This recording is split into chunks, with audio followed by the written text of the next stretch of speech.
A millionaire slid into his luxury sedan on a bright Chicago morning. The kind of morning when the glass towers reflected the sun like polished silver and the whole city felt alive with motion. Michael Harrington adjusted the cuff of his suit, slipped his phone into the charging dock, and pressed the ignition. The engine hummed with a soft, expensive purr. He was already rehearsing the boardroom speech he'd be delivering within the hour, something about mergers, profits, and how Miller Construction would bend yet another city block to his will. It was routine. He was powerful, wealthy, untouchable. But then a sound came, slicing through his perfect morning like a razor blade through silk. "Shut up. Don't say a word." Michael froze. The voice was high-pitched, almost musical, but the tone left no room for misunderstanding. He thought, for a second, that his mind was playing tricks on him, that perhaps some child outside had shouted. But the words had come from inside the car. Slowly, with a heart that seemed to lodge in his throat, Michael turned his head toward the rearview mirror. And there she was, a girl, no older than 7. Dark skin, braids pulled back tight, her small frame dwarfed by the oversized hoodie she wore. She could have been mistaken for just another kid on her way to school, except for the pistol she held steady in both hands, aimed directly at the back of his head. Her eyes, sharp and unblinking, were locked on him with a calmness that terrified him more than the weapon itself. "Drive," she said, her voice even, practiced. "And don't think about saying another word." Michael's brain scrambled to make sense of the impossible. A child? A 7-year-old? Holding him hostage in his own car? This was Chicago, not a war zone. He wanted to laugh at the absurdity, but the cold steel of the gun, the precision in her small fingers, and the way her gaze didn't waver told him this was no joke. "Now," she pressed, a faint edge of irritation creeping into her tone. His throat went dry. With hands that had once signed billion-dollar deals without a flicker of hesitation, he shifted the car into drive and rolled out of the underground garage. His Tesla slipped silently into morning traffic, blending with the flood of commuters. To anyone outside, he looked like any other wealthy man heading to work. Inside, he was a prisoner. He cleared his throat, testing his luck. "Listen, kid, you don't know what you're doing. Shut up." She flicked the safety off with a chilling click. "One more word before I tell you to talk, and you're done." Michael's stomach nodded. He gripped the wheel tighter, his pulse racing. He had been threatened before, competitors, union leaders, even once by a Russian investor with a violent streak, but never like this. Never by someone who barely cleared 4 feet tall. He risked another glance at her in the mirror. Her feet dangled off the seat, not even reaching the floor mats. But her eyes, those eyes belonged to someone who had seen death, someone who had been molded by it. Where do you want me to go?" he asked carefully, lowering his tone. "Keep driving west. I'll tell you when to turn." The city blurred past. Towering skyscrapers gave way to aging tenements, and then to stretches of abandoned warehouses. Michael's mind raced with possibilities.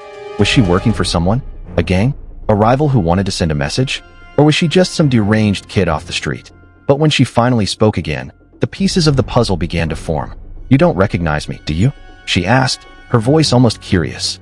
Michael frowned, his eyes darting from the road to the mirror. "Should I? I don't expect you to," she replied with a tiny shrug, though her gun didn't waver. "People like you never look down, never notice what's under your feet. You only look up at the money, the towers, the power, never at the people crushed underneath." He blinked, stunned not just by the words but the way she delivered them. Calm, measured, like she'd been rehearsing this moment for years. "You're just a kid," he muttered. "I'm from Kenya," she said flatly, her accent slipping through, faint but undeniable. "Back home, kids don't get to be kids. Some get toys. I got training. Some learn to ride bikes. I learned to take down men twice my size. And now I live here. In your country. In your city.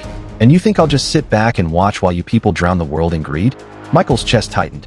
He had read about child soldiers, seen their faces on documentaries he flipped past while sipping scotch in his penthouse. It had always seemed so far away, so disconnected from his world of polished floors and expensive suits. Yet here one was, sitting in his car, aiming a gun at his head. "What do you want from me?"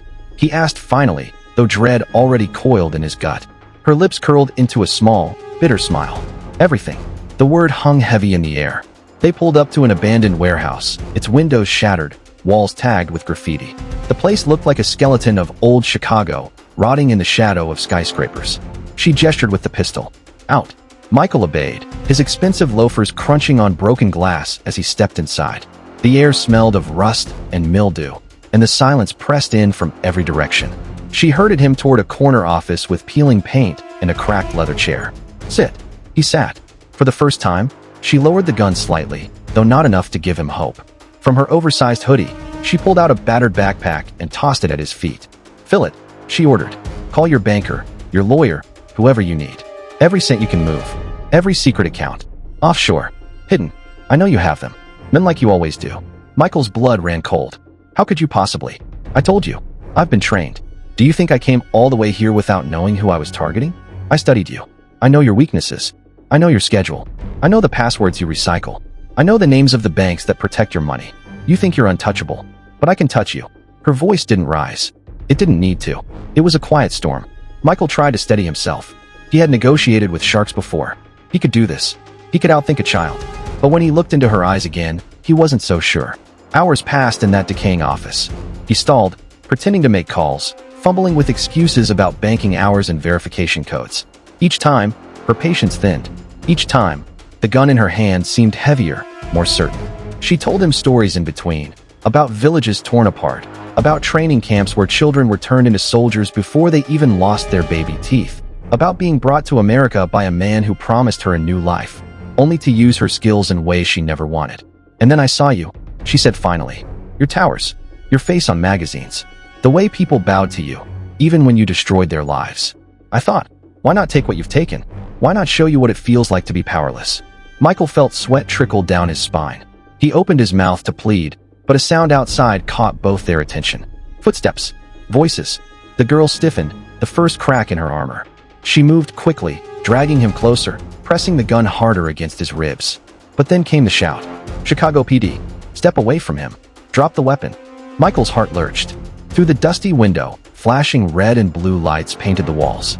A stranger, maybe a neighbor, maybe a passerby, had seen something suspicious and called the police. "Don't move," the girl hissed, her voice trembling now, the first hint of fear. "Kid," Michael whispered, his voice low, almost pitying, "it's over." She looked at him, those sharp eyes flickering between rage and something almost like despair. For a heartbeat, he thought she might pull the trigger anyway, just to prove she could. But the warehouse door burst open. Officers stormed in, weapons raised. "Drop it. Now." The girl's hands shook. For the first time, she looked like what she truly was, a child. Her pistol clattered to the floor, the echo deafening in the empty space. The police swarmed, pulling Michael to safety, pinning the girl to the ground as she thrashed and kicked. Her small voice screamed curses in English and Swahili, words that made Michael's blood run cold. As they dragged her away, she turned her head, her eyes locking on his. Despite the chaos, despite the tears streaking her face, she smiled. A small, chilling smile that told him this wasn't the end. And Michael Harrington, billionaire, untouchable king of Chicago real estate, shivered like a man who had seen the future and didn't like it.